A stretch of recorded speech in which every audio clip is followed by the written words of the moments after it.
வணக்கம். புதுவை மற்றும் அதனை சுற்றியுள்ள பகுதிகளில் நடைபெற்ற பல்வேறு நிகழ்வுகளை விரிவாக காண்பதற்கு முன்பு தலைப்புச் செய்திகளை காண்போம். மே 1 முதல் புதுச்சேரி விமான நிலையத்தில் கூடுதல் விமான சேவைகள், முக்கிய நகரங்களுக்கு நேரடி இணைப்பு. வெயிலின் கொடூரம், சுற்றுலா பயணிகளின்றி வெறிச்சோடிய கடற்கரை சாலை. இனி விரிவான செய்திகள். மே மாதம் 1ஆம் தேதி முதல் புதுச்சேரி விமான நிலையத்தில் கூடுதல் விமான சேவைகள் தொடங்கப்பட உள்ளன.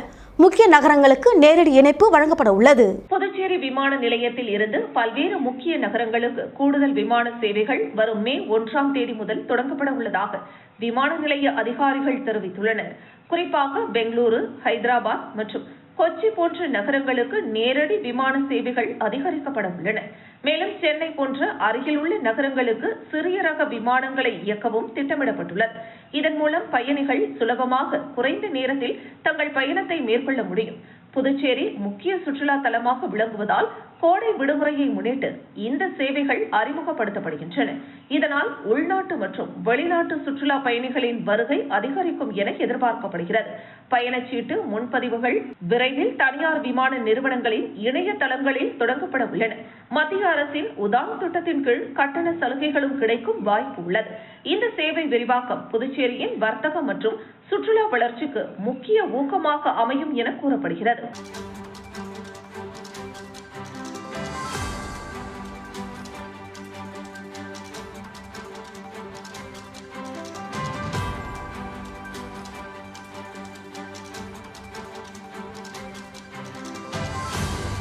வில்லியனூர் சட்டம் ஒழுங்கு மேற்கு காவல் கண்காணிப்பாளர் சுப்பிரமணியன் தலைமையில் காவல்துறையில் பணிபுரியும் காவலர்களின் நலன் மற்றும் குறைகேட்பு கூட்டம் தனியார் மண்டபத்தில் நடைபெற்றது. புதுச்சேரி காவல்துறையில் பணிபுரியும் காவலர்களின் நலன் கருதி காவல்துறை தலைமையகம் டிஜிபி உத்தரவின் பேரில் ஐஜி மற்றும் டிஐஜி வழிகாட்டுதலின்படி காவல் கண்காணிப்பாளர்கள் தலைமையில் காவல்துறையில் பணிபுரியும் காவலர்களின் நலன் மற்றும் குறைகேட்பு, வேலை சூழல், குடும்ப நலன் போன்றவற்றில் கவனம் செலுத்துவது தொடர்பான கூட்டம் நடைபெற்றது.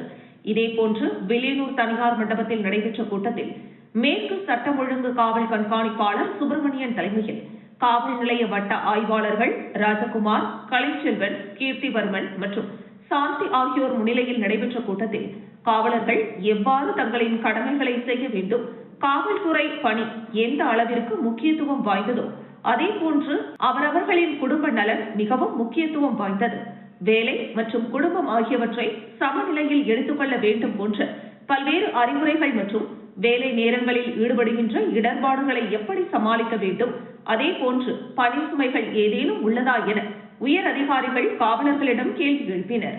பின்னர் அப்படி ஏதேனும் பணி சுமைகள் இடர்பாடுகள் இருந்தால் கூறி அதனை உடனடியாக சரி செய்வதற்கான முயற்சிகள் மேற்கொள்ளப்படும் என கூறினர். மேலும் இந்த கூட்டத்தில் வில்லியனூர், மங்கலம், கரிக்கலாம்பாக்கம், நெட்டப்பாக்கம், திருபுவனை, திருக்கனூர், காட்டேரிக்குப்பம் காவல் நிலைய உதவி ஆய்வாளர்கள் மற்றும் காவலர்கள், பெண் காவலர்கள் கலந்து கொண்டனர்.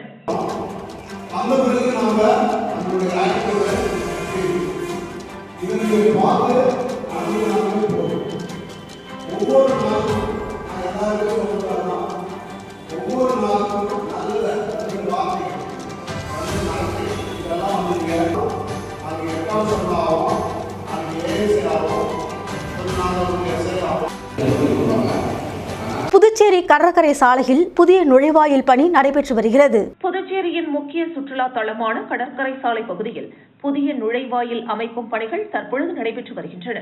பொதுமக்கள் மற்றும் சுற்றுலா பயணிகள் அதிகமாக வருகை தரும் இந்த பகுதியில் நுழைவு மற்றும் வெளியேற்றத்தை ஒழுங்குபடுத்தும் நோக்கில் இந்த திட்டம் மேற்கொள்ளப்பட்டுள்ளது.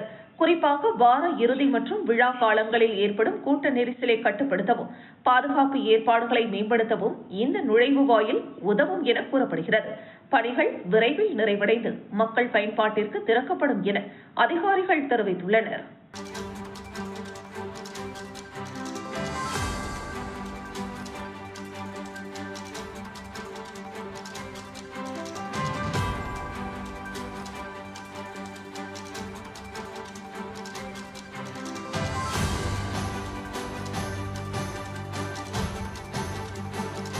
வெயிலின் கொடூரம் காரணமாக சுற்றுலா பயணிகளின்றி கடற்கரை சாலை வெறிச்சோடி காணப்பட்டது. கடும் வெயிலின் தாக்கம் காரணமாக புதுச்சேரி கடற்கரை சாலை முழுவதும் வெறிச்சோடி காணப்பட்டது. வழக்கமாக சுற்றுலா பயணிகள் கூட்டம் குவியும் இந்த பகுதி இன்று வெப்ப அலை காரணமாக மனிதர்கள் அற்ற நிலையில் அமைதியாக இருந்தது. சாலை முழுவதும் வாகனங்களும் பொதுமக்களும் இல்லாமல் காலியாக இருந்த காட்சி கவனத்தை ஈர்த்தது. கடும் வெப்பத்தை தவிர்க்க மக்கள் வீடுகளுக்குள் தங்கியதால் சுற்றுலா மையமாக விளங்கும் இந்த கடற்கரை சாலை அபூர்வமாக வெறிச்சோடியது.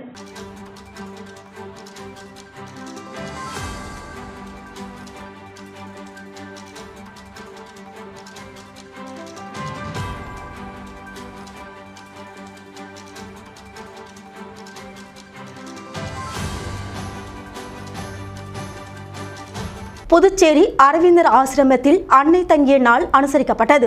பக்தர்கள் திரளாக பங்கேற்றனர். புதுச்சேரியில் உள்ள அரவிந்தர் ஆசிரமத்தில் அன்னை நிரந்தரமாக தங்கிய தினம் பக்தர்களால் இன்று சிறப்பாக அனுசரிக்கப்பட்டது. அதனை முன்னிட்டு காலை முதல் மாலை வரை பக்தர்கள் திரளாக வந்து அமைதியான சூழலில் கூட்டு தியானத்தில் ஈடுபட்டனர். சுமார் பல மணி நேரம் தொடர்ந்து நடைபெற்ற இந்த தியானம் ஆன்மீக அமைதியை ஏற்படுத்தியது.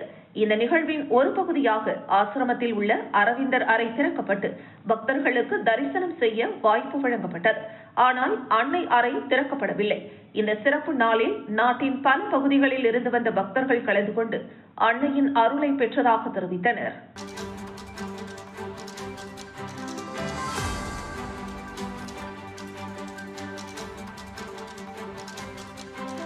புதுச்சேரியில் மாம்பழ சீசன் தொடங்கியுள்ளது. 1 கிலோ 70 ரூபாய் முதல் விற்பனை செய்யப்படும் நிலையில் மேலும் விலை குறையும் என எதிர்பார்க்கப்படுகிறது. புதுச்சேரியில் கோடை காலத்தை முன்னிட்டு மாம்பழ சீசன் தொடங்கியுள்ள நிலையில் சந்தைகளில் பல்வேறு வகையான மாம்பழங்கள் விற்பனைக்கு குவிந்துள்ளன. தற்போது 1 கிலோ மாம்பழம் 70 ரூபாய் முதல் 100 ரூபாய் வரை விற்பனை செய்யப்படுகிறது. உள்ளூர் சந்தைகள் மட்டுமல்லாமல் வெளி மாநிலங்களில் இருந்தும் மாம்பழங்கள் வரத்து அதிகரித்து வருவதால் விற்பனை உற்சாகமாக நடைபெற்று வருகிறது. இந்த ஆண்டில் சீசன் ஆரம்ப நிலையில் இருப்பதால் விலை சற்று அதிகமாக இருந்தாலும் நாட்கள் செல்ல செல்ல வரத்து மேலும் அதிகரிக்கும் நிலையில் விலை குறையும் என வியாபாரிகள் தெரிவித்துள்ளனர். குறிப்பாக மே மற்றும் ஜூன் மாதங்களில் மாம்பழ வரத்து உச்சத்தை எட்டும் என்பதால் பொதுமக்கள் குறைந்த விலையில் தரமான மாம்பழங்களை வாங்கும் வாய்ப்பு இருக்கும் என எதிர்பார்க்கப்படுகிறது.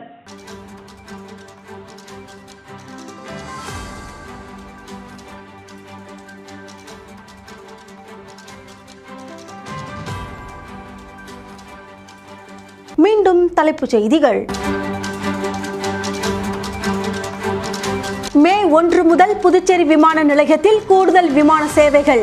முக்கிய நகரங்களுக்கு நேரடி இணைப்பு. வெயிலின் கொடூரம். சுற்றுலா பயணிகளின்றி வெறிச்சோடிய கடற்கரை சாலை. இத்துடன் செய்திகள் நிறைவடைகின்றது. உங்களிடமிருந்து விடைபெறுவது ஜானகி. செய்திகளை உடனுக்குடன் தெரிந்து கொள்ள கமலா தொலைக்காட்சியின் சமூக வலைதளத்தை பின்பற்றவும்.